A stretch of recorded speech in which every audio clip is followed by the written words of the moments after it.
Eso soy yo.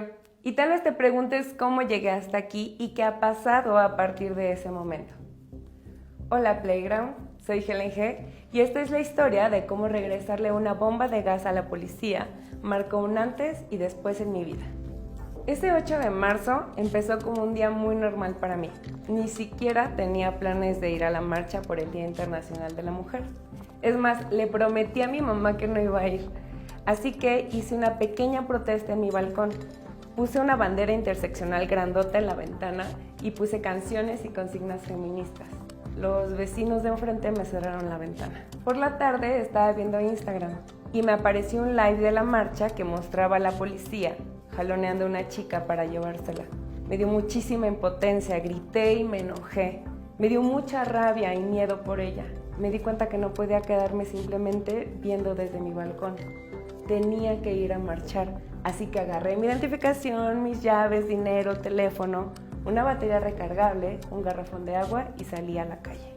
Cuando llegué, vi que había una parte de la marcha donde estaba todo pacífico, como siempre, pero también había otra parte muy diferente. Había mucho enojo, porque estaban gaseando a cualquier persona que se acercara a la valla. Esta valla que puso la policía desde un día antes para que no llegáramos a Palacio Nacional. Hay videos de chicas que se acercaron a la valla a poner flores o a escribir un nombre y aún así las gasearon. Era gas pimienta y esa cosa quema. Quema los ojos y la garganta, te deja sofocada. Yo quería ir a ayudar, así que cuando entré a la protesta ya había varias chicas regresándole el gas a la policía.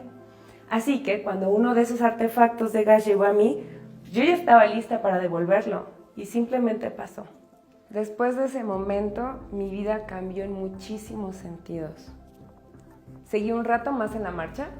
Al final nos fuimos caminando por Tlalpan y yo llegué al metro.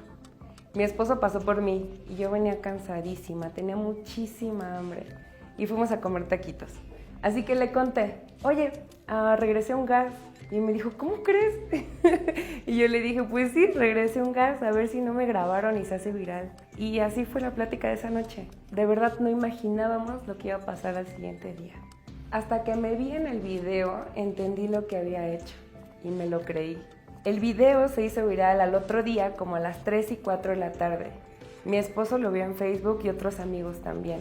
Para ese momento el video ya llevaba 180,000 vistas y miles de comentarios negativos, gordofóbicos e insultos.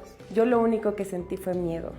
Al mismo tiempo en Twitter la gente quería que me encontraran y hasta el día siguiente en la noche alcé la mano y dije que era yo. El día de la marcha una chica subió el video a TikTok y esta plataforma bajó el video por reportes, pero alguien lo descargó y lo subió a Twitter y decía, chéquense nomás a esta reinota, y de ahí se quedó el nombre. Tengo guardados dibujos de niños que me mandaron y tengo todos los screenshots de cada una de las ilustraciones que me han hecho. Eso fue de lo más bonito. Me invitaron a muchos podcasts, hice muchas entrevistas, hice radio, tele y todo esto fue en marzo. En abril bajó y dije, ay, qué bueno, porque de verdad necesitaba un respiro. Marzo fue un mes muy intenso. No podía dormir por la emoción y fueron picos de alegría, de miedo, de pánico, de muchísima ansiedad y sobre todo muchísima responsabilidad. Había personas que querían que les diera cursos y yo así de, ¿no voy a dar un curso de ser feminista?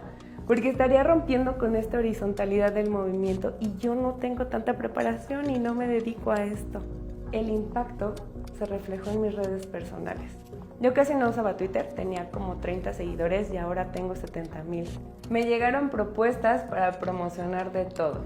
Calcetines, vibradores, roscas de papas y hasta eventos de drag queens. Con mucho amor he apoyado a negocios pequeños, de aliades y de morras. También me ofrecieron salir en spots políticos y al final, con toda honestidad, les dije, yo no me dedico a eso. Estaba en el punto de mi vida donde yo confiaba en las capacidades de mi cuerpo. Yo nací con pie equinovaro.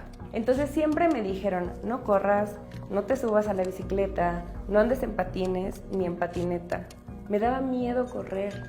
Hubo momentos donde yo trataba muy mal a mi cuerpo y lo hería. Y a diario le decía cuánto lo odiaba por no servir. Y eso cambió. Y ese día casualmente estaba lista para correr y regresar el gas. Creo que la viralidad es exposición masiva y vulnerabilidad masiva, y la persona a la que le toca no siempre está lista. Es muy fuerte la cantidad de juicios y prejuicios que la gente puede hacer de ti solo por verte en un video de 15 segundos. Es totalmente injusto.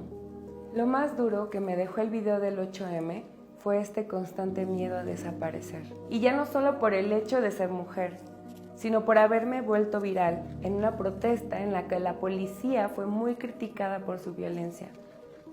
Recibí comentarios de hombres y mujeres muy enojados sobre lo bien que yo me vería en una bolsa negra. Esto me generó muchos ataques de ansiedad, terrores nocturnos, paranoia, sentía miedo. Mi familia recibió llamadas de extorsión que hasta la fecha no han cesado. Tuve que asistir a terapias psiquiátricas para recuperar el sueño, porque podía despertar a mitad de la noche gritando y llena de pánico sin saber en dónde estaba. Después del 8 de marzo, mi vida no se ha vuelto a sentir como una vida normal. Creo que nunca me he vuelto a sentir en paz. Y estoy trabajando en ello. Y quiero continuar con mi vida. Eso solo fue lo que pasó. Fue solo un momento. No es una realidad definitiva ni la última. Me gusta considerarme feminista, pero las expectativas de otras personas se han vuelto un peso muy grande para nosotras. Hay morras que dejan de seguirme y me dicen cosas como, esperaba más de ti. Pero sabes, es complicado, porque ¿cómo puedes esperar algo de alguien que no conoces? De alguien que crees conocer solo por un video viral y a quien le depositas todas tus expectativas, cuando en realidad las únicas con las que estoy comprometida a cumplir son las mías. Pero ese video también me dejó cosas bastante bonitas, como conocer mujeres que ahora están en mi día a día y a quienes puedo buscar para hablar de lo que está sucediendo en mi mente o en mi vida. Conocer a gente que admiras y que te admiren de regreso es de lo mejor que me ha pasado. Tener la oportunidad de construir un canal de comunicación con muchas mujeres y personas de la comunidad LGBT+, me ha vuelto mucho más sensible y empática con lo que pasa a mi alrededor. No me arrepiento de haber devuelto el gas a la policía, ni de ir a la marcha, ni de haber dicho que yo era la reinota que tanto buscaban en Twitter.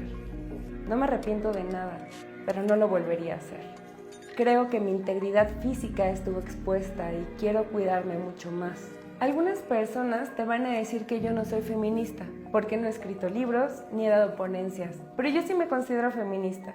Todas, desde nuestra historia y desde nuestra trinchera, podemos hacer muchísimo.